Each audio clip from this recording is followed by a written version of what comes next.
किसी नगर में एक सुनार रहता था जिसके पास ढेर सारी संपत्ति थी, परंतु उसकी देखभाल करने के लिए कोई भी संतान नहीं थी। सुनार को शादी किए हुए काफी साल बीत जाने के बाद भी कोई संतान नहीं हुई तो सुनार अक्सर उदास रहने लगा। एक बार सुनार घर से बाहर गया हुआ था। घर में सुनार की पत्नी अकेली थी। तभी सुनार के घर के बाहर एक साधु आया जो बहुत भूखा लग रहा था। उसने सुनार की पत्नी से कहा, बेटी मैं बहुत दिनों से भूखा हूँ, तुमने जो घर में बनाया है वह मुझे खिला दो। सुनार की पत्नी यह सुनकर भावुक हो गई और उसकी आंखों से आंसू निकल पड़े। उसने कहा, महाराज मैं किसके लिए इतना जल्दी खाना बनाऊं? घर में सिर्फ मैं और मेरे पति दो ही लोग हैं। मेरे पति को तो इस घर में बिना बच्चों के घुटन होती है, इसलिए वह अक्सर ही घर से जल्दी चले जाते हैं और इसीलिए मैं जल्दी खाना नहीं बनाती। पर आप कहें तो रात की कुछ बची हुई रोटियां पड़ी हैं, वह आपको लाकर दे दूं। साधु ने कहा, मैं तो भूखा हूँ, तुम मुझे कुछ भी दे दो, मैं खा लूंगा। ये सुनकर सुनार की पत्नी अंदर चली गई और अंदर से रात की बची हुई रोटियां लेकर आई और साधु को दे दी। साधु ने उसी वक्त वे रोटियां खा ली और सुनार की पत्नी से कहा, बेटी तुमने आज मेरी भूख मिटाई है और मैं तुझे यह आशीर्वाद देता हूँ कि तेरी सूनी गोद भर जाएगी और तुझे जल्द ही संतान की प्राप्ति होगी। यह कहकर साधु वहाँ से चला गया और सुनार की पत्नी भी अपने काम में लग गई। इसी प्रकार कुछ दिन बीतने के बाद सुनार की पत्नी ने गर्भ धारण कर लिया, जिसके बाद सुनार का अपनी पत्नी के प्रति प्यार बढ़ गया और वह अपनी पत्नी को खुश रखने के लिए उसकी मनचाही चीजें लाने लगा।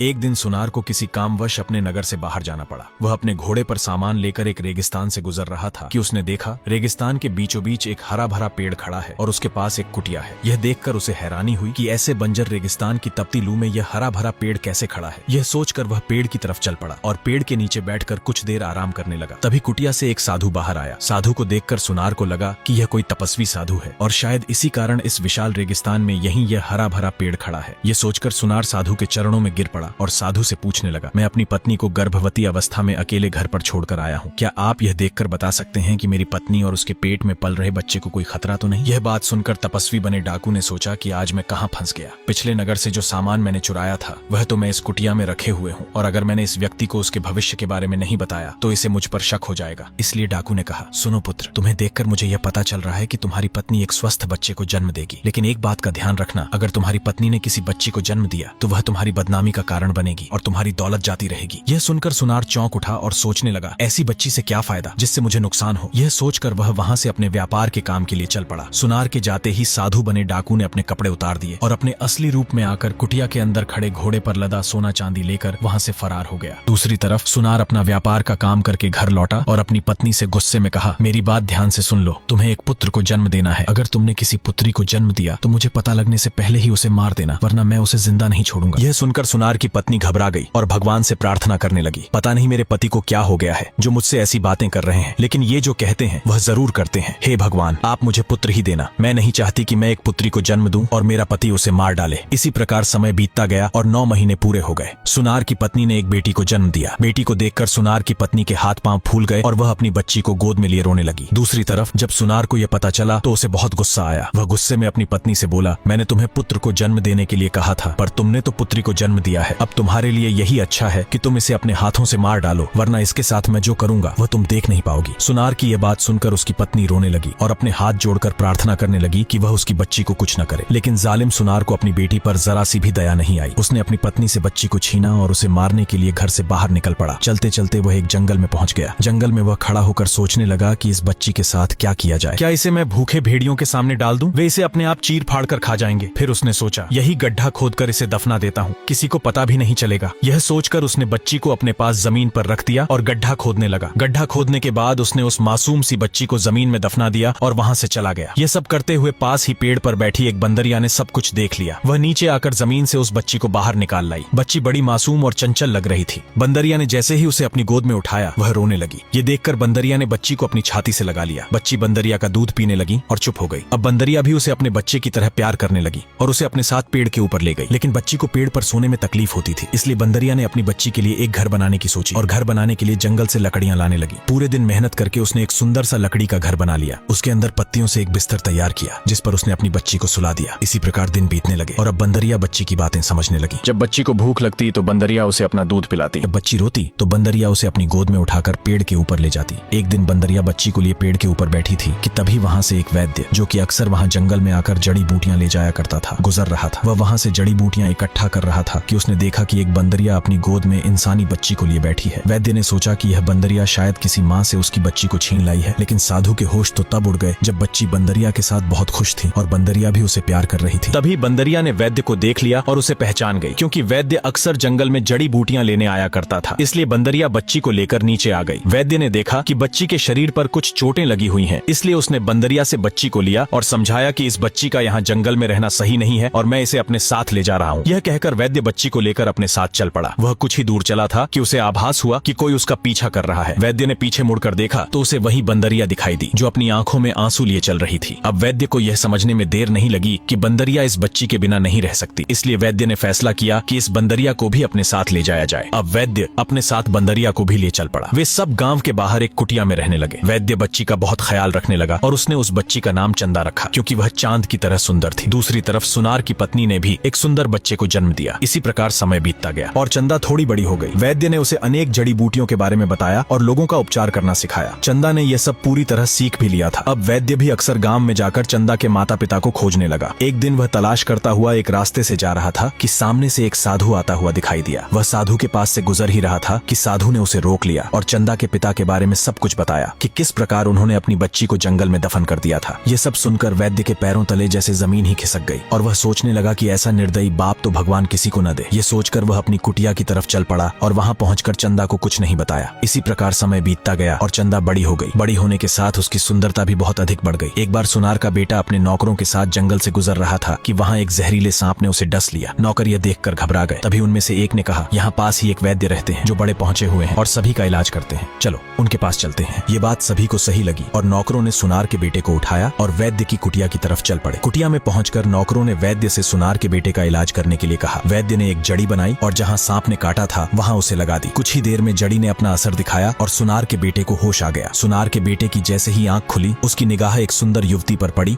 जो घर के बाहर बैठी एक बंदरिया को रोटी खिला रही थी। सुनार का बेटा उसकी सुंदरता पर मोहित हो गया और उसे मन ही मन प्यार करने लगा। तभी एक नौकर ने कहा, हमें अब घर की तरफ चलना चाहिए। सुनार के बेटे ने वैद्य को धन्यवाद कहा और उसे कुछ पैसे देकर अपने नौकरों के साथ चल पड़ा। कुछ दूर चलने के बाद सुनार का बेटा घोड़े से उतरा और अपने दो विश्वसनीय नौकरों से कहा कि जो वैद्य के घर के बाहर लड़की बैठी थी उसका पता लगाओ कि वह कौन है और कहाँ रहती है। नौकरों ने कहा, ठीक है। इसी प्रकार कुछ दिन बीते और नौकरों ने वैद्य के घर के बाहर जासूसी करके यह पता लगा लिया कि वह वैद्य की ही बेटी है और यही बात उन्होंने सुनार के बेटे को बता दी। अब सुनार के बेटे ने उस युवती से विवाह करने का निश्चय किया। उसने अपने पिता को सारी बात बताई और कहा, पिताजी मुझे वैद्य की लड़की से प्यार हो गया है और मैं उसी से शादी करना चाहता हूँ। सुनार ने अपने बेटे की बातें ध्यान से सुनी और मुस्कुराते हुए बोला, ठीक है, मैं आज ही वैद्य को तुम्हारी शादी का प्रस्ताव भेजूंगा। यह कहकर सुनार अपने कमरे में चला गया। वहाँ उसने अपने कुछ भरोसेमंद नौकरों को बुलाया और उनसे कहा कि वे उसके बेटे के लिए रिश्ता तय करने की बात करके आए। नौकर वैद्य की कुटिया की ओर रवाना हो गए। उस समय वैद्य कुटिया के बाहर बैठा कुछ जड़ी बूटियां साफ कर रहा था और चंदा पास ही बैठी बंदरिया को दाना खिला रही थी। नौकरों ने आदर से प्रणाम किया और धीरे धीरे अपनी बात रखी। वैद्य जी, हमारे मालिक सुनार साहब अपने बेटे का विवाह आपकी बेटी चंदा से करना चाहते हैं। यह बात सुनकर वैद्य के तो पैरों तले जमीन ही खिसक गई। उसका चेहरा एकदम पीला पड़ गया, क्योंकि उसे साधु के जरिए यह बात पहले ही पता चल चुकी थी कि सुनार का बेटा वास्तव में चंदा का सगा भाई है और एक भाई और बहन का विवाह तो कभी हो ही नहीं सकता। यह सोचकर वह कुछ देर खामोश बैठा रहा। फिर उसने गहरी सांस ली और रिश्ता मांगने आए नौकरों से शांत स्वर में कहा, देखो बेटा, तुम्हारे सुनार साहब कहाँ और हम कहाँ? हम तो गरीब लोग हैं, हमारा और सुनार साहब का कोई मेल नहीं हो सकता। सुनार का नौकर बोला, ए बुजुर्ग इंसान, तुझे तो खुश होना चाहिए कि तेरी बेटी का रिश्ता एक अच्छे और अमीर घराने से आ रहा है। बजाय खुश होने के तुम तो परेशान हो रहे हो। नौकरों के बहुत बार समझाने के बाद भी वैद्य नहीं माना और उसने शादी के लिए मना कर दिया। नौकर निराश होकर वहाँ से चल पड़े और सुनार के बेटे को सब कुछ बता दिया। नौकरों की बात सुनकर सुनार का बेटा गुस्से में आ गया और उसने 4 नौजवान सैनिकों से कहा, वैद्य के घर जाओ और किसी भी प्रकार से वैद्य को शादी के लिए मनाओ, चाहे उसके लिए तुम्हें कुछ भी करना पड़े, पीछे मत हटना। यह बात सुनकर सैनिक वैद्य की कुटिया की तरफ चल पड़े। कुटिया में पहुंचकर उन्होंने बड़ी बदतमीजी से वैद्य से उसकी बेटी का रिश्ता मांगा और कहा, अगर तुझे तेरी जान की सलामती चाहिए तो रिश्ते के लिए हाँ कर दे। लेकिन वैद्य ने हाँ नहीं की। सैनिक ने जैसे ही वैद्य पर हाथ उठाने की कोशिश की तो एक बंदरिया उछलकर उनके ऊपर पड़ी और उन्हें अपने नाखूनों से चीर डाला। सैनिक अपनी जान बचाकर वहाँ से भाग खड़े हुए और उन्होंने यह बात सुनार और उसके बेटे को बताई। बातों को सुनकर बेटे और बाप को बहुत गुस्सा आया और उन्होंने कहा, उस बंदरिया को जान से मार दो और वैद्य को भी मेरे पास घसीट कर लेकर आओ। सुनार का आदेश पाकर घर के सारे नौकर और सैनिक बंदरिया को मारने के लिए चल पड़े। वैद्य की कुटिया में जाकर उन्होंने बंदरिया को खूब मारा और उसे जख्मी हालत में कुटिया में ही छोड़कर वैद्य को अपने साथ ले गए। सुनार ने वैद्य को पकड़कर एक कमरे में बंद कर दिया और उसे खाने पीने के लिए कुछ नहीं दिया। वह उसे मजबूर करने लगा कि वह अपनी बेटी की शादी के लिए हाँ कर दे। वैद्य बहुत गुस्से में आ गया और उसने कहा, ए निर्दयी आदमी, तू वह वक्त याद कर जब तूने अपनी धन दौलत बचाने के लिए अपनी पत्नी से उसकी बच्ची को छीनकर जिंदा ही जमीन में दफना दिया था। लेकिन तुझे ये नहीं पता कि जिस बंदरिया पर आज तूने इतना जुल्म किया है उसने ही तेरी बेटी को बचाया और उसका पालन पोषण किया, और अब तू इतना पागल हो गया है कि अपनी ही बेटी से अपने बेटे का विवाह करने जा रहा है। सुनार ये बात सुनकर अपना माथा पकड़कर बैठ गया और रोने लगा। हे भगवान, मैं कितना बड़ा पाप करने जा रहा था। तेरा लाख लाख शुक्र है कि तूने मुझे इतना बड़ा पाप करने से रोक लिया। लेकिन बेटी के जिंदा होने की बात सुनकर सुनार को बिल्कुल भी अच्छा नहीं लगा, क्योंकि वह यह नहीं चाहता था कि उसकी बेटी जिंदा रहे। सुनार ने अपने एक सैनिक से कहा, जंगल के अंदर एक कुटिया है जिसके अंदर एक लड़की है, उसे तुम मार कर आओ और निशानी के रूप में उसकी आंखें निकाल कर ले आना। सुनार का आदेश पाकर सैनिक जंगल की तरफ चल पड़ा और जंगल में कुछ देर ढूंढने के बाद उसे एक कुटिया दिखाई दी। वह उस कुटिया की तरफ चल पड़ा। जैसे ही वह कुटिया के पास पहुंचा उसे एक लड़की के रोने की आवाज सुनाई दी जो उस कुटिया के अंदर से आ रही थी। सैनिक कुटिया का दरवाजा तोड़कर अंदर पहुंचा और उसने देखा कि एक सुंदर लड़की घायल पड़ी बंदरिया के पास बैठी हुई है और जोर से रो रही है। सैनिक लड़की के पास गया और लड़की की दयनीय स्थिति देखकर उसका दिल पिघल गया। उसने लड़की को मारने का विचार त्याग दिया और वहां से चल पड़ा। अभी वह कुछ ही दूर चला था कि उसे अपने सामने एक बकरी आती हुई दिखाई दी। सैनिक ने उसी वक्त उसका शिकार कर दिया और उसकी आंखें निकाल ली। उन आंखों को लेकर वह सुनार के पास पहुंचा और बोला, आपने जैसा मुझे कहा था मैंने उस लड़की को मार दिया और उसकी निशानी के रूप में ये आंखें निकाल लाया। सुनार को सैनिक की बात पर भरोसा हो गया। अब चंदा पहले की तरह ही कुटिया में रहने लगी थी। वह भगवान की पूजा करती और बंदरिया तथा अपने लिए खाना बनाती, लेकिन वह वैद्य को बहुत याद करती थी। एक दिन चंदा रोज की तरह अपने घर का काम कर रही थी कि अचानक एक दौड़ता हुआ सैनिक उसके पास आया और बोला, यहाँ पर जो वैद्य साहब रहते हैं उन्हें बादशाह सलामत बुला रहे हैं क्योंकि उनके बेटे शहजादे की तबीयत बहुत खराब है। चंदा ने जब यह सुना तो उसे बहुत अफसोस हुआ। उसने कहा, वैद्य साहब तो अभी यहाँ मौजूद नहीं है, आप कहें तो मैं आपके साथ चल सकती हूँ क्योंकि वे मेरे बाबा हैं और उन्होंने मुझे भी लोगों का इलाज करना सिखाया है। सैनिक ने कहा, ठीक है, आप मेरे साथ चलिए। सैनिक चंदा को लेकर महल में पहुंच गया। बादशाह सलामत ने जब चंदा को देखा तो वह हैरान हो गया और सोचने लगा कि इतनी कम उम्र की लड़की शहजादे का इलाज कैसे कर सकती है। लेकिन चंदा ने उसे यकीन दिलाया, मेरे बाबा ने मुझे सब कुछ सिखाया है और मैं राजकुमार को बिल्कुल ठीक कर सकती हूँ। राजा ने कहा, ठीक है, आप शहजादे का इलाज शुरू करें। यह कहकर राजा चंदा को राजकुमार के पास ले गया। चंदा ने जब राजकुमार की स्थिति देखी तो उसने राजा से कहा कि मुझे राजकुमार को लेकर आपसे कुछ बातें अकेले में करनी है। राजा ने अपने सैनिकों को कमरे से बाहर जाने का आदेश दिया। सैनिक बाहर चले गए। तब चंदा ने बताया, राजकुमार को खाने में थोड़ा थोड़ा जहर मिलाकर दिया जा रहा है जिससे उनकी तबीयत दिन ब दिन खराब होती जा रही है। ये सुनकर राजा के होश उड़ गए और उसने तुरंत अपने मंत्रियों से कहा कि बावर्ची पर नजर रखी जाए। अगली सुबह जब बावर्ची खाने में जहर मिला रहा था तभी मंत्रियों ने उसे पकड़ लिया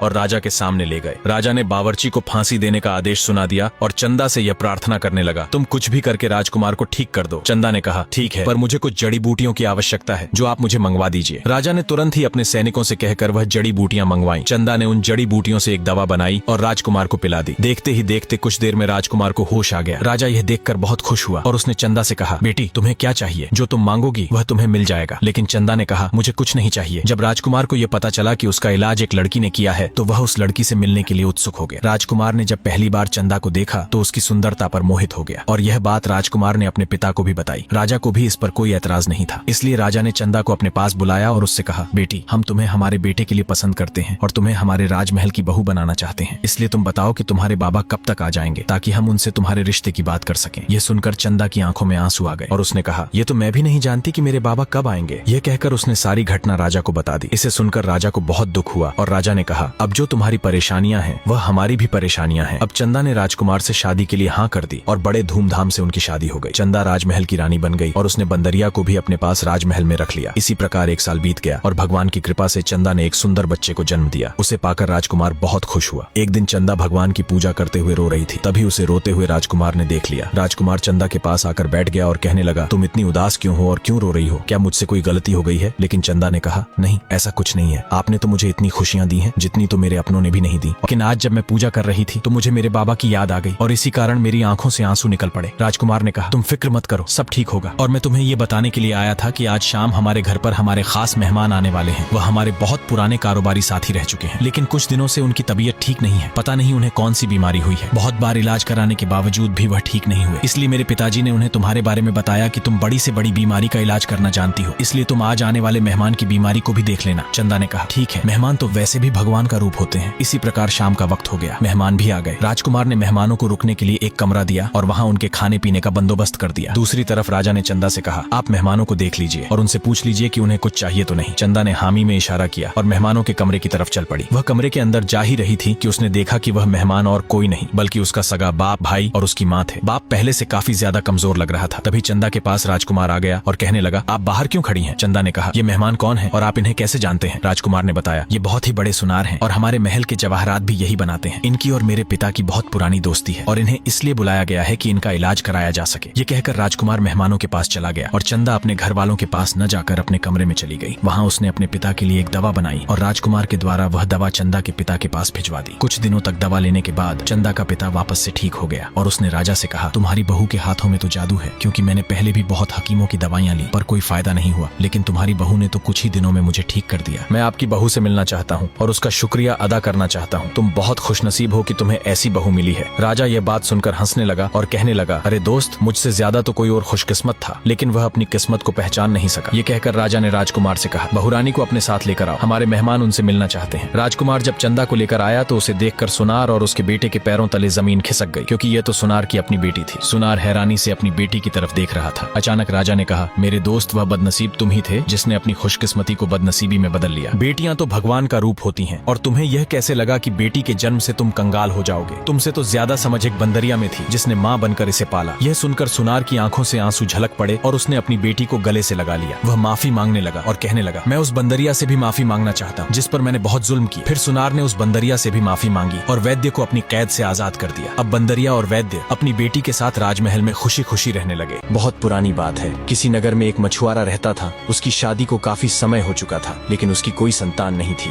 एक दिन मछुआरा अपना जाल लेकर पास की झील में मछलियां पकड़ने गया। तभी उसके जाल में एक बहुत बड़ी, सुंदर और चमकीली मछली फंस गई। जब मछुआरे ने जाल पानी से बाहर खींचा तो मछली बोली, हे मनुष्य, अगर तुम मुझे प्राणदान दोगे तो मैं तुम्हें ऐसे तालाब का पता बताऊंगी जहाँ तुम बहुत कम मेहनत में ढेरों मछलियां पकड़ सकोगे। मछली को इंसानी भाषा में बोलते देख मछुआरा हैरान रह गया। उसने तुरंत मछली को वापस झील में छोड़ दिया। पानी में गिरते ही मछली ने तालाब के बारे में बताया और फिर गायब हो गई। मछुआरा मछली के बताए तालाब पर गया और सचमुच पलक झपकते ही उसे ढेरों मछलियां मिल गईं। घर लौटने पर जब उसकी पत्नी ने उसे इतनी जल्दी इतनी अधिक मछलियों के साथ देखा तो वह खुशी से फूली नहीं समाई। उसने मछुआरे से सारा हाल पूछा और मछुआरे ने पूरी बात विस्तार से सुना दी। यह सुनकर मछुआरे ने गुस्से से बोली, तुमने इतनी बढ़िया मछली को छोड़ दिया।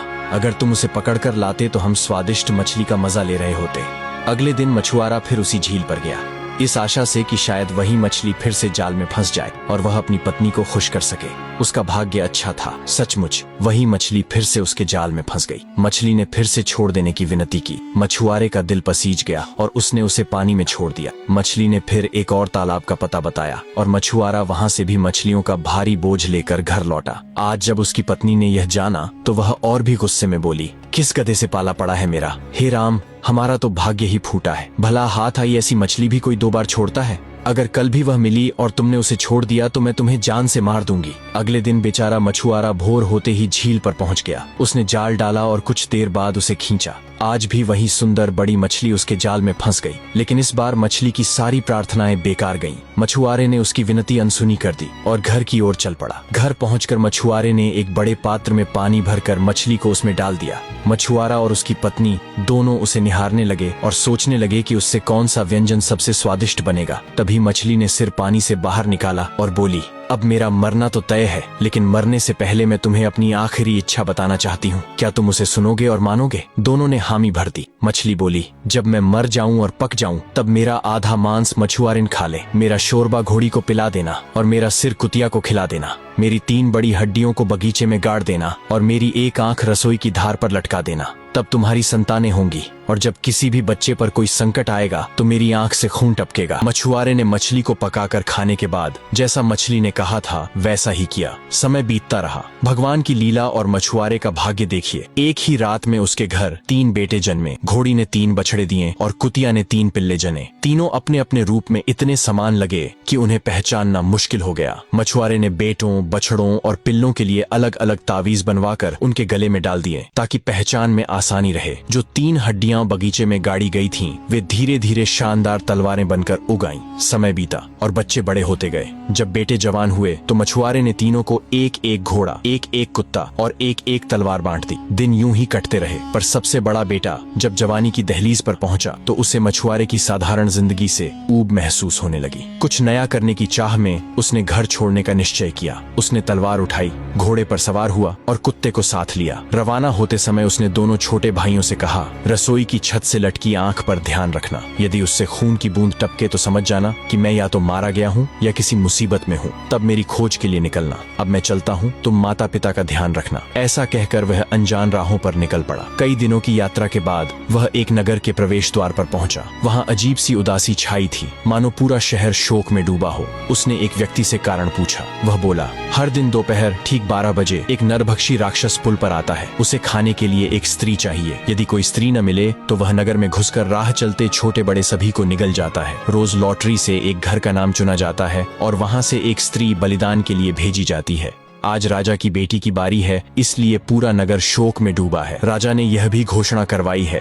कि जो युवक राजकुमारी को बचा लेगा उसे राजकुमारी के साथ राज्य भी मिलेगा। ये सुनकर नौजवान मछुआरा बोला, मुझे राजा से मिलना है, बताइए महल कहाँ है। थोड़ी देर में वह राजा के महल पहुंच गया। राजा के सामने खड़े होकर उसने कहा, महाराज, मुझे राजकुमारी के साथ पुल पर जाने की अनुमति दीजिए और राक्षस को मारने का अवसर भी। राजा ने गंभीर स्वर में उत्तर दिया, युवक, तुमसे पहले भी कई वीर योद्धाओं ने प्रयास किया पर अपनी जान गंवा बैठे। क्या तुम जानते हो यह कितना भयंकर राक्षस है? निर्भीक मछुआरा बोला, मेरे पास मजबूत तलवार है, समझदार कुत्ता मेरे साथ है। यदि आपको मुझ पर भरोसा न हो तो भी कृपा कर मुझे एक अवसर दीजिए। राजा ने गहरी सांस ली और बोले, ठीक है, जाओ अपनी जान दांव पर लगाओ। यदि जीत गए तो मैं अपनी बेटी का विवाह तुमसे कर दूंगा और राज्य भी तुम्हारा होगा। युवक ने कुत्ते को साथ लिया, घोड़े पर सवार हुआ और सीधे पुल की ओर निकल पड़ा। दोपहर के करीब सिर से पैर तक काले वस्त्रों में ढकी राजकुमारी अपनी सेविकाओं संग पुल पर आई। पुल के बीच पहुंचते ही सेविकाएं रोती बिलखती हुई लौट गईं। राजकुमारी पुल पर अकेली रह गई। उसने चारों ओर नजर दौड़ाई। तभी उसने देखा कि एक युवक अपने कुत्ते के साथ उसी पुल पर बैठा है। वह उसके पास गई और बोली, श्रीमान, आप यहाँ क्या कर रहे हैं? क्या आपको पता नहीं है कि यहाँ नरभक्षी राक्षस किसी भी समय मुझे खाने के लिए आने वाला है? अगर आप यहीं बैठे रहे तो वह आपको भी खा जाएगा। भोली और सुंदर राजकुमारी को देखते ही युवक उस पर मोहित हो गया। उसने उत्तर दिया, मैं सब कुछ जानता हूँ राजकुमारी, मैं आपको बचाने और आपसे विवाह करने आया हूँ। राजकुमारी ने घबरा कर कहा, अभागे युवक, यहाँ से भाग जाओ। तुम्हें मालूम नहीं है वह कितना नीच और शक्तिशाली राक्षस है। तुम उसे मार नहीं पाओगे, वह हम दोनों को ही निगल जाएगा। लेकिन युवक दृढ़ स्वर में बोला,